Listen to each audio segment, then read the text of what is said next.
A young man, David, steps out of his truck holding a $1 deed. Narrator, calm, curious tone. Greater than he bought a broken-down ranch for just $1, but what he found inside changed his life forever. Camera zooms in on the creaky ranch door as David pushes it open, only to hear movement inside. Narrator, greater than a hidden past. A girl with nowhere to go. And a decision that would test the limits of kindness. Quick flash of emotional moments to come. Tears, rebuilding, laughter. If you're new here, don't forget to hit like and subscribe to where every story reminds us how powerful compassion can be. David had never imagined himself owning land, much less a forgotten ranch on the edge of a town that didn't even show up on most maps anymore. He was just passing through the county when he noticed a flyer taped to a gas station window: ranch for sale, $1. Sold. As his curiosity nudged him harder than common sense did. He drove out to the county office the next morning, expecting a catch. There always was one, but the woman behind the counter shrugged and confirmed it. The property had been abandoned for over a year. The last owner had passed, and no one claimed it. To avoid the cost of demolition, the city listed it for a symbolic sale, $1, she said with a smile, handing him the deed. It's yours if you want it. An hour later, David's boots hit the dirt road leading to the ranch. The place looked like time had forgotten it. Tall grass swaying wildly in the wind.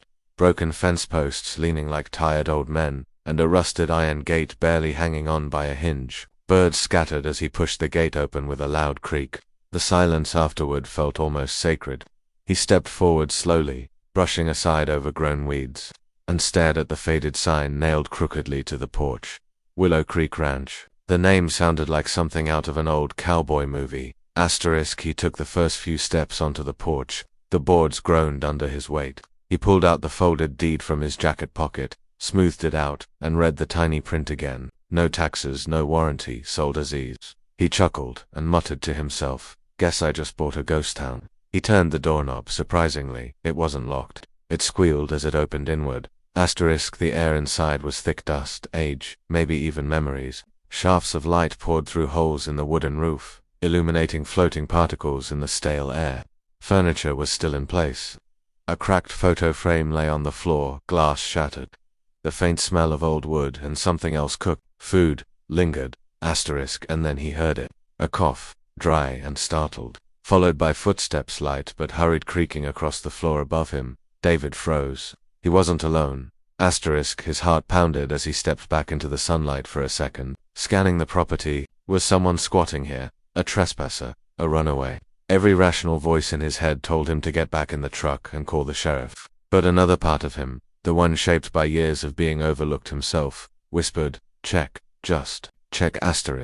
He stepped back inside and moved slowly, careful not to make noise. A stairway curved to the left, its railing carved but worn. As he climbed, the air grew cooler. The second floor had 2 rooms. One door stood ajar. He pushed it open gently. There, in the far corner near the window, sat a girl, thin knees pulled to her chest, eyes wide with fear. She couldn't have been older than 16. A backpack leaned against the wall beside her, a water bottle, a half-eaten granola bar. Her face was pale, her hands trembling slightly. David held up both hands. Hey, I'm not here to hurt you, he said softly. I just bought this place. His voice sounded strange in the stillness. Her eyes didn't leave his. She didn't move. He could see the walls of mistrust she had built around her. You bought my home, she said finally, barely above a whisper. David's breath caught. She wasn't squatting, she wasn't lost. She lived here, or rather had been living here all along, alone. He didn't speak for a moment. In that silence, he saw her clearly, grief and survival written all over her face. The ranch wasn't abandoned to her. It was the last piece of something she once called family. And now, by some twist of fate, he had just become the legal owner. David lowered his eyes, feeling the weight of something far bigger than an old house falling on his shoulders. Whatever story this girl carried, it had just collided with his, and walking away wasn't an option anymore. The light from the broken window barely reached the corners of the room, but David could see her not. A girl no older than 16, cold in the shadowed corner like she was part of the ranch itself. Dust floated between them in the air, but neither of them moved. She held a small flashlight in her hands like it was a weapon, its weak beam shaking slightly as her hands trembled. Her eyes, wide and alert, were locked on his. filled with fear that had been building for far longer than the last few seconds. Her name was Lena. David didn't know that yet, but he could already tell this wasn't a trespasser or a runaway. She lived here. The question now wasn't what are you doing here, it was why hasn't anyone come looking for you. He raised his hands slowly, his voice gentle. Hey, he said softly, I'm not here to hurt you. I just bought this place.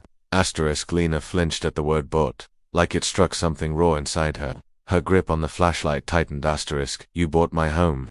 She asked, her voice almost inaudible. There was no anger in it, just confusion, disbelief, and something deeper, sadness. David nodded slowly, careful with every word. I didn't know anyone was still here, he said. The county said it was abandoned.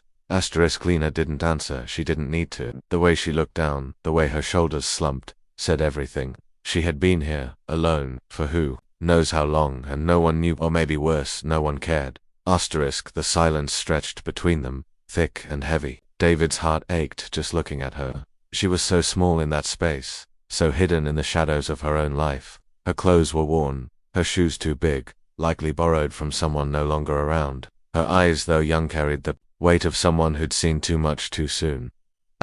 David took a small step forward. She didn't move. What's your name? He asked. She hesitated. Then, in a voice barely above a breath, she replied, Lena. Hi, Lena, he said. I'm David.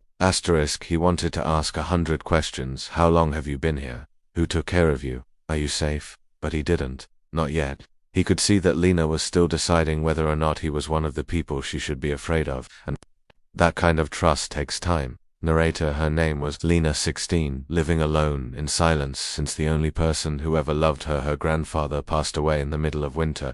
There was no funeral, no one came knocking, no government worker checked in, no family stepped forward, no school called. She simply vanished into the walls of a crumbling ranch. No papers, no phone, just the place where she'd once helped plant sunflowers with her grandfather, the place where she ate cereal in the mornings while he read the paper, the place where she said goodbye to him, all alone, when he didn't wake up one morning. The world had forgotten Lena, but the ranch didn't. And now, by some twist of fate, David, this quiet stranger with tired eyes and a kind voice, had stepped into her world. Lena looked at him one more time, searching his face for signs of a trap, of cruelty, of abandonment. But David didn't look away. He just stood there, in the same silence she had grown used to, only this time it didn't feel so lonely. And for the first time in months, maybe even longer, she felt something crack open inside her. Not fear, not sadness. Hope. David sat in his truck for nearly an hour after leaving the ranch that first day, the weight of what he had seen and, more importantly, who he had found pressed on his chest like bricks. He could have driven to the sheriff's office and handed the whole situation over. A minor living alone on an abandoned property, any official would have called in child services without hesitation, but something about the look in Lena's eyes when she asked, You bought my home, wouldn't leave him. He knew what it felt like to be forgotten. To live through days where no one asked where you were or if you had eaten. That familiar ache, it was the same one he saw behind her guarded smile. So instead of calling the police, David called someone else, a friend of his from years ago, a lawyer who owed him a favor. The next day he walked into the county office not to return the deed, but to apply for guardianship, temporary at first, legal, complicated, full of paperwork he didn't completely understand but necessary, because to him, ownership didn't mean anything unless it came with responsibility. And what's a home, really, if it doesn't protect the people who live in it? In town, people talked. A few gave him suspicious looks when they saw him walking into the sheriff's office with Lena quietly by his side. Others stared when he brought her into the local diner, where she stared at the menu like it was a language she hadn't read in months. David ordered grilled cheese and tomato soup for her comfort food. She ate slowly at first, almost shy. But soon she was dunking her sandwich in the bowl and making a face like she'd rediscovered something beautiful. Been a while since you had real food, he asked gently. Lena nodded. I tried to grow carrots, she said, serious. But they were angry carrots, tiny and bitter. David laughed. She almost smiled. Back at the ranch, things began to change. Slowly, quietly, they fixed the broken hinges on the doors. They swept up spider webs and memories. They hauled broken furniture out to the yard and found buried tools in the shed. The place began to breathe again one afternoon. As they sat on the porch eating sandwiches, two goats wandered up from a neighbor's property, broke through the half-mended fence, and began exploring like they owned the place. Lena tried to chase them. David tried to name them. David laughed as one of them climbed onto a wheelbarrow. "This place was supposed to be empty," he said, brushing crumbs from his shirt. "But I think it was waiting for us." Lena paused. She looked at him not with suspicion this time, but with something softer. "You're weird," she said slowly, her voice quiet but carrying a tiny giggle, "but kinda nice." It was the first time she teased him, the first time he saw something light flicker across her face that wasn't fear or sadness. He smiled back. "Kinda nice is better than nothing." Days passed, then weeks. Lena began to open up just a little. She told him about her grandfather, how they used to sit under the giant tree near the barn and watch the stars, how he told her stories about the ranch's history, its animals, its struggles, how, when he got sick, she tried to take care of him the best she could, and how one morning she just woke up, and he didn't. "I buried him under the tree," she whispered once, without looking at David. He liked it there. David didn't speak, he just nodded, because some grief doesn't need words. The ranch, once silent and broken, began to hum with life again. There were still empty rooms, still broken shingles on the roof, still problems neither of them fully knew how to solve, but it didn't matter, because Lena wasn't invisible anymore. She wasn't forgotten. And David, he hadn't just bought a property. He had found purpose, and maybe even family. And in that strange, unexpected, and slightly magical way, something that started with a $1 deed had become something priceless. It started with just David and Leno, two unlikely souls brushing dust off forgotten dreams, but kindness, like firelight, has a way of spreading. Soon, people in town began to talk, not with the hushed suspicion from before, but with quiet admiration. The story traveled faster than either of them expected. Some guy bought an old ranch for $1. He found a girl living inside, all alone, didn't call the cops, helped her instead. The gossip wasn't cruel this time. It was curious. It was hopeful. One morning, a local farmer pulled up in a muddy truck and stepped out with a smile. He brought them 3 sacks of seed, a rusted shovel, and a goat leash. "Heard you've got a pair of wanderers on your hands," he said, nodding toward the fence where the goats had returned like clockwork. "Figured I'd help you put 'em to work." A week later, an older couple brought leftover paint from their barn. "We've got more if you need it," they said. Always hated seeing this place fall apart. Slowly, the trickle turned into a steady stream. Volunteers arrived with gloves, tools, and warm casseroles. High school students offered to paint. Retired carpenters came by just to fix things. No one asked for anything in return. David stood back one day, watching people he'd never met, hammering, scrubbing, laughing under the same roof that once echoed with silence. The old ranch, haunted by memories and stillness, was breathing. Again, every board replaced, every flower planted, became a thread pulling it back to life. And Lena, she transformed. No longer the shadow in the corner, no longer the girl hiding behind a flashlight. She was the heart of the ranch now. She planted marigolds and lavender. She painted a mural on the side of the barn, 2 hands holding a house, with the words "You are not alone" underneath. She ran through the grass with the goats trailing behind, barefoot and smiling in a way that made even the toughest workers pause. One evening, as the sun dipped low and the sky turned gold, she planted a young tree near the big oak, the same place she once buried her grandfather. Her hands were covered in soil, her hair tied back, a small bracelet of twine around her wrist that David had made for her. A new handmade sign now stood at the entrance to the property, Hope Haven Ranch, painted in green with wildflowers carved into the corners. David stood nearby, drilling the last solar panel into place on the roof. He wiped sweat from his brow, glanced toward Lena, and froze when he heard her speak not to him, but to the small crowd that had gathered.